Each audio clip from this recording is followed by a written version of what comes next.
Olá, sejam bem-vindos. No vídeo de hoje eu vou trabalhar com vocês uma forma de defesa muito importante e válida no processo administrativo e judicial de trânsito, ok? Então, para isso, eu comecei a fazer uma linha do tempo, tá? E nós vamos trabalhar com um caso concreto. Veja bem, imagine que o condutor, após ter cometido algumas infrações, seja somando pontos ou por uma infração específica, ele está suspenso, está com direito de dirigir suspenso, ok? E no dia 10/10/2016 seria o último dia do cumprimento da pena. Então, nesse dia aqui, iria acabar, certo? Essa suspensão que ele está cumprindo regularmente, normal, sem dirigir, sem nada. E no dia 10/10/2016, ele iria acabar essa suspensão.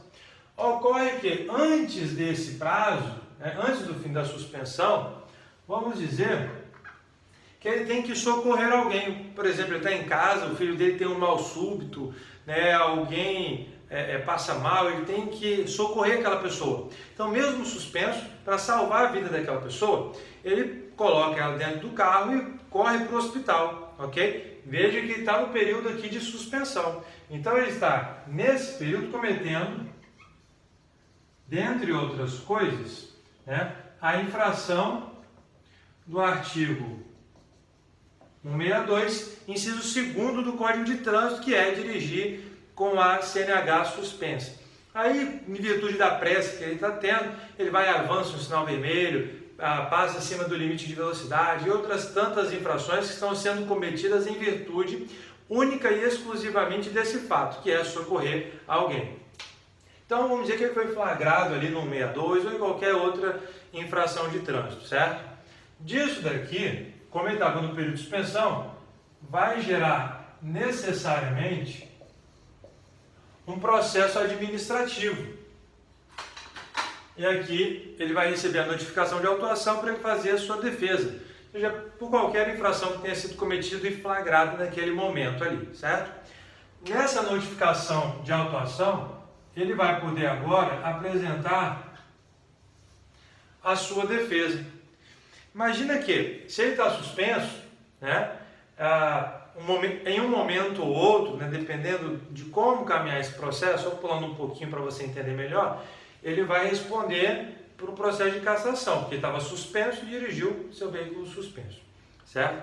Então, dentre várias infrações cometidas, ele vai ter ali o momento da sua defesa.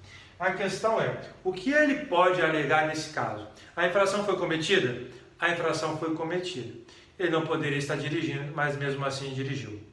O Código de Trânsito traz alguma ressalva nesse caso, dizendo, olha, tem uma excludente, que é, se for socorrer alguém, se for prestar um socorro médico, qualquer coisa, você pode sim dirigir, mesmo que esteja suspenso. Tem isso no Código? Não tem isso no Código. Então, se você for analisar por uma interpretação gramatical, fazer uma hermenêutica gramatical, ele está cometendo infração e deve ser punido, ponto final, ok? Porque o Código não te dá essa ressalva. É aí que fica a importância de você conseguir concatenar as ideias de direito administrativo, de direito constitucional e de direito de trânsito. E conhecer muito bem a jurisprudência que vai amarrar toda essa situação para tentar dar uma saída mais justa para o caso, Por exemplo, nessa defesa, com certeza, a melhor saída, nesse caso concreto, seria alegar o estado de necessidade. Quando eu aplico a teoria do estado de necessidade, eu falo, olha, tudo bem, eu cometi a infração, às vezes até cometi um outro delito, ou um delito, por assim dizer, mas eu estava marcado por uma excludente muito importante, que era a excludente do estado de necessidade. Nesse caso, há necessidade de ter uma mitigação da norma, então a mitigação, relativização desse comando legal.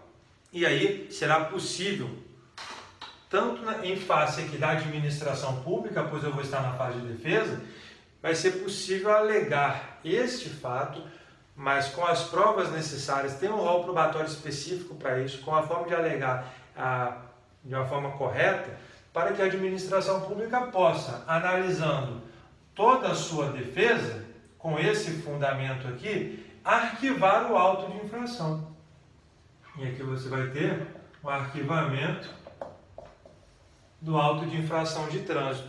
Mas para isso você vai ter que saber como fazer essa alegação, que tipo de prova você vai juntar. Por exemplo, posso fazer uma prova testemunhal, nesse caso aqui? Nesse caso eu não posso. Eu poderia fazer, por exemplo, uma declaração de alguém falando que realmente aquilo aconteceu, etc. Mas a sua testemunha não vai ser ouvida na fase administrativa, porque nem a defesa prévia, nem Jari, nem CETRAN, eles têm a possibilidade de ouvir essas pessoas, né? Ou não tem essa prática.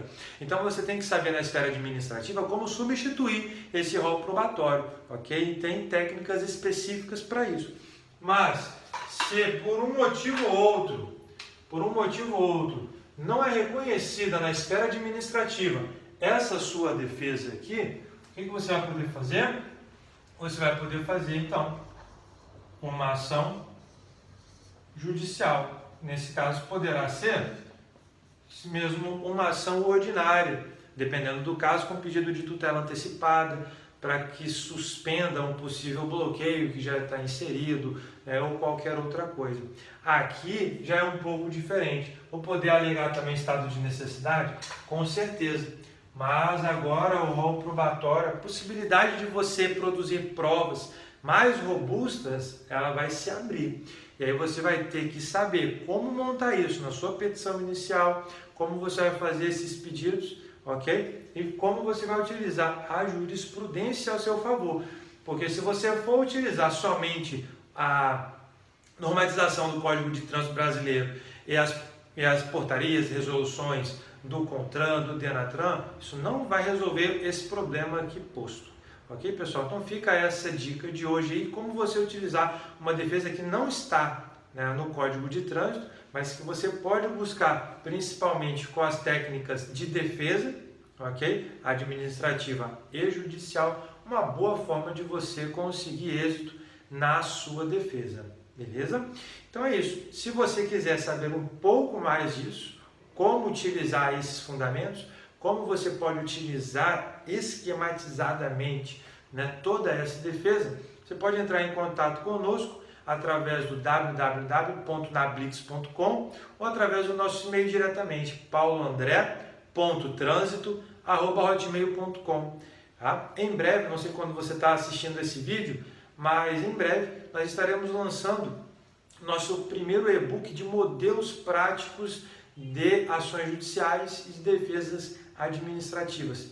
E você vai ter todo esse apanhado aqui lá esquematizado para você, ok? Como você vai utilizar, quais são as jurisprudências certas, quais são os pedidos certos para você fazer isso. Tá? Então, se você tiver interesse em ganhar tempo, né, através de modelos que funcionam, você pode entrar em contato aí com a gente também, ok? Fica meu convite, www.nablitz.com. Beleza, pessoal? Um abraço, eu vejo você na próxima aula.